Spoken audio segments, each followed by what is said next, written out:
තවත් එක් ප්‍රශ්නයක් විමසලා තිබෙනවා ගෞරවනීය ස්වාමින් වහන්සේ බුද්ධ පූජාව පූජා කළ යුත්තේ පාත්‍රය විවර කරලාද පාත්‍රය වහලාද කියලා ප්‍රශ්නයක් විමසලා තියෙනවා. මේවා සාමාන්‍ය කරුණු.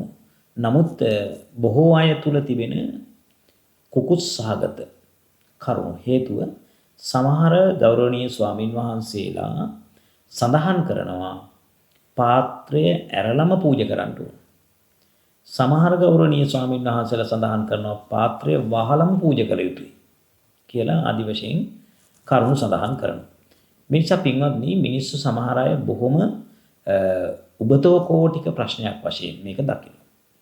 දැන් මේකෙදී මම පුද්ගලිකව දරන මතය මම මෙතෙන්දි කතා කරන්නේ පින්වත්නි මතක තියාගන්න ඕනේ අපි යම් කිසි කුසලයක් කරනකොට ඒ කුසලයේ ඥාන සම්ප්‍රයුක්තව කරන්න ඕන. දැන් අපි හිතමු මෙහෙම මම වැඩ ඉන්න කුටියේ බුදුරජාණන් වහන්සේ වැඩ ඉන්න සුගන්ධ කුටිය ආවරණය කරලා තියෙනවා. දොරක් දාලා ආවරණය කරලා තියෙනවා.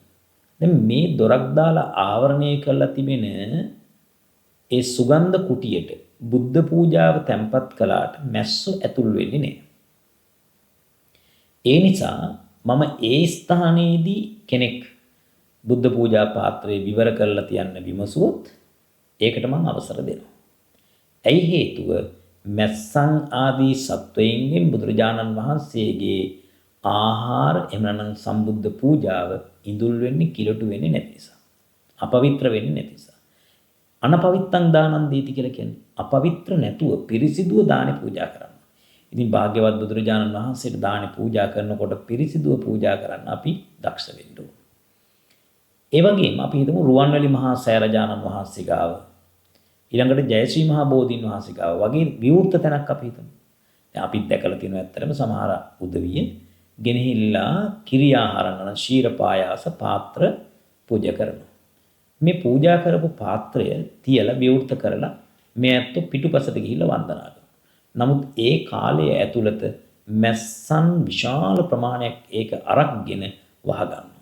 ඉතින් භාග්‍යවත් බුදුරජාණන් වහන්සේට පූජා කරපු ඒ උත්තම පූජාව බුදුරජාණන් වහන්සේ ජීවමාන සංඥාව ඔබට තිබුණා නම් ඒ ජීවමාන බුදුරජාණන් වහන්සේට පූජා කරනවා වගේ පූජා කරා නම් ඔබ කවදාවත් මැස්සෙක් වහන්න දෙන්නේ නැහැ පින්වත්නි.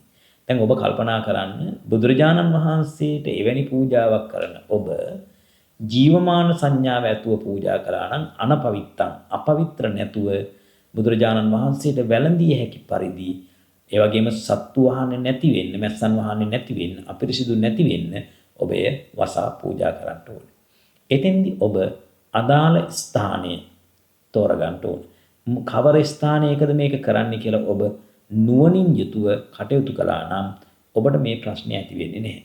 එhmenan ඔබ කල්පනා කරන්න විවෘත මැස්සන් වගේ සත්තු ගැවසෙන ඒ වගේම ගෙදරක වුණත් අපි හිතමුකෝ ආවරණයක් රහිත බුදුමැදුරක් තියෙනවා. එතකොට ඌනන් වගේ සත්තුන්ගේ ජරාව වැටෙන්නට පුළුවන්කම තිබෙනවා නම් එවැනි තැන්වල මේ පාත්‍රය වහලා පූජා කිරීම ඔබ නුවණින් කළ යුතු කටයුත්තක් මිසක් තවත් කෙනෙක්ගේ ආඥාවක් අනුව ඒකාන්තයෙන් කළ යුතු කතාවක් නෙමෙයි. ස්ථීරවම මේක මෙහෙම කළ යුතුයි කියලා කතාවක් ඇත්තේ නෑ. සමහර අය කියන බුදුරජාණන් වහන්සේ මේක සුවඳ දැනෙන්න ඕන ආදි වශයෙන් අර දේව සංකල්පයක් වගේ එනවා. එහෙම නෙමෙයි පින්වත්නි කල්පනා කරන්න ඕන අපි වෙන පැත්තකින් මොකද්ද?